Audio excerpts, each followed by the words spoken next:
Kindly click like and subscribe to our YouTube channel and press the notification button for more. Thank you.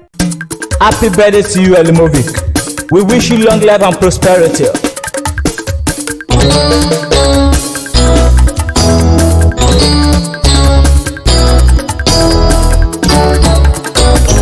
Happy birthday, Elimovic.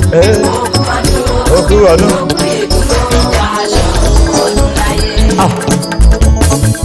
Ẹgbẹ́ bí Èlìjà òkú ọdún àṣeyí ṣàmọ́dún ó lágbára ọlọ́run ọ̀run òkú ọdún.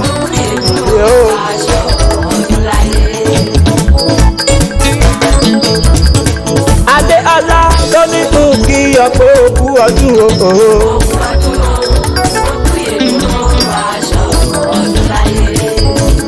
Àpáta pàrẹ̀ wìdé ẹ̀yàgò ẹbí là ẹ̀jẹ̀ máa kó lórí ẹ̀dẹ̀ ènìyàn.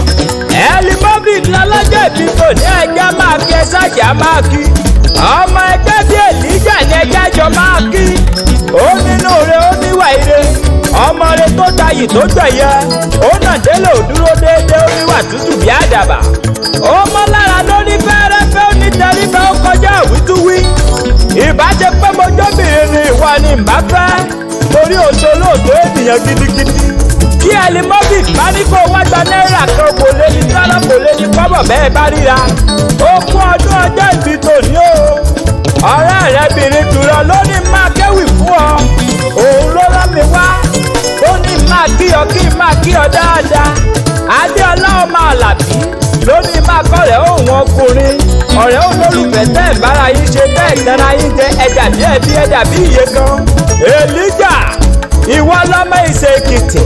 Ìwọ lọmọ Òkìtàn, ìwọ lọmọ Akin, ìwọ lọmọ Akílú Ọdúnṣẹ̀, ọmọ Akíkú Òkun, ọmọ Akí Àríjẹ́pọ̀, ọmọ Adúrí Àgúdù Gàdà sójú òdì Àríjẹ́pọ̀ òṣèyá ìyan.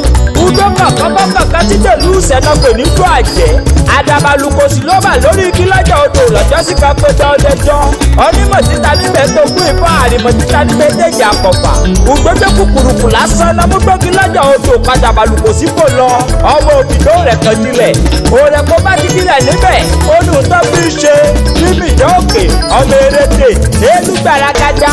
Ọmọ òbídó òkú mọ́kàrà ọmọ atẹran mọ́ta ọ̀. Happy birthday to you o. Mo kí ọkú ọdún mo kí ọkú ìyèdún. Àṣeyí ṣàmọ́dún lágbára lọ́wọ́ ọlọ́run ọba àṣẹ ìṣetúnṣe. Bó ti sọdún èyí wàá ṣèmí ìsìn nínú owó nínú ọlá nínú iyì nínú ẹ̀yẹ nínú àlàáfíà tí ń ṣe bàbá ọ̀rọ̀. Adéọlá ló ní máa kíyọ kí máa kìyọ̀.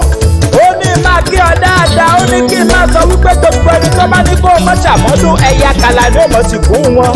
Ẹ̀yà àṣà ní òmò kéde òbútọ́rì wọn. Gbogbo ẹni tó bá ní kó o mọ̀ pẹ̀láyé ọrùn ó mọ̀ wọrú wọn ní bẹ́ẹ̀ ni tó ru sìmẹ́ǹtì mẹ́fà pọ̀. Elimovic mo kí ọkú ọdún mo kí ọkú ìyèdún. Happy birthday to you now and I wish you long life and prosperity. Bóyin bá jẹ tó ní agbára ó dinú kókó omi bá bẹ̀rẹ̀ bọ̀jọ̀ bá jẹ tá agbára ó dinú sàárẹ̀ tó kọ́lé sí. Àpáta ewì mo ṣe tán mò ń rebi tá a forí mi sọlẹ̀ sí nílòjúmọ́ tí wọ́n dé gbogbo ilẹ̀ kílẹ̀.